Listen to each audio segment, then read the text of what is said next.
Yo, what's up, dudes? It's your boy Eagle Breva, and I'm back with episode 3 of my legendary weapons guide. Today, guys, we're going to be going over the Kerblaster. Of course, where to get the Kerblaster, give you my thoughts on it. In my case, I got the plump Kerblaster. In your case, the variation might be different. We did get the overpower level 10 Kerblaster, and this gun's actually pretty decent, man. In OP10, it's very difficult when it comes to using a variety of guns. There's really only a few guns that absolutely shred through enemies, but the Kerblaster is okay. We're going to jump into the gameplay, of course, the drop, where to get it, and then go through the wiki, give you my thoughts on it. The Kerblaster is dropped by a mini-boss named Midgemong. To get to Midgemong, you will be completing a mission called Symbiosis early on in the game. If you haven't completed it, go get that from Sir Hammerlock. It is a side mission that you come across probably within the first like 10 minutes of the game, but if you've already beaten it, you're gonna go to Southern Shelf. He's actually gonna be located all the way to the left side right here at this map exit to the Southern Shelf Bay.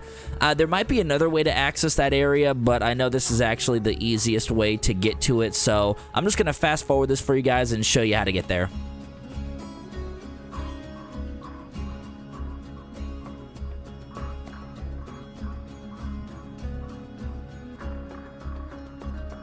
You do need to complete and get this mission is Symbiosis to unlock the capabilities of farming Midgemong, because Midgemong will be the mini boss at the end of this mission. You guys are going to come across a lot of enemies in this area, so giving you guys a heads up on that. Just be prepared, man. He's going to pop out kind of towards the top. You do have to go up the stairs, go up a ladder here, and you will see Midgemong running around. I don't know which one drops the Kerblaster, if it's the midget itself. I think it's the Bullymong.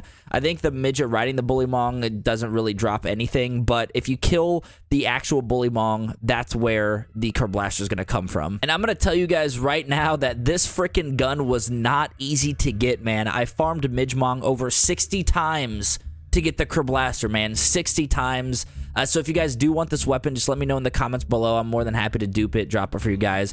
But you can see we do have the Kerblaster right there. Super stoked, but it did take freaking over 60 times to get. So took quite a bit of time, but again, we're doing this to show you guys the drops. We're not beating around the bush. We're making challenging for us, and we want to show you guys these actual drops on screen. The Kerblaster is a legendary assault rifle manufactured by Torg. It is obtained randomly from any suitable loot source, but has an increased chance to drop from Midgemong, located in Southern Shelf. In Mr. Torg's campaign of Carnage, the Kerblaster can also be purchased from the Torg vending machines as an item of the day. The special weapon effects Torg Got More Boom. The main projectile's explosion releases a grenade, which also explodes 1 second later, cannot deal critical hits. Usage and description says the Kerblaster is a powerful variant of the torpedo. It has damage on par with sniper rifles of equal level, and its accuracy is exceptional. Because of its wide explosive radius and predictable child grenade spawns, it is very useful for crowd control, and the user can effectively lob grenades to damage enemies behind cover by shooting the wall behind them. However, the Kerblaster has high ammunition consumption per shot, slow projectile velocity, and low magazine size. The slow projectile velocity can make it difficult to hit moving enemies, often requiring the user to lead or even try to predict where the target may seek cover next. It can also inflict self-damage, so be careful about that. You definitely can drop yourself with this freaking gun unless you have a sham shield, which does replenish your rockets. Just a heads up on that. Accent and Krieg can make the most effective use of this weapon, as the Kerblaster's main projectile deals explosive damage, and the grenade it releases deals grenade damage. Both classes can also boost its magazine size considerably. So right now, guys, you can see we're rocking the Gunzerker, man.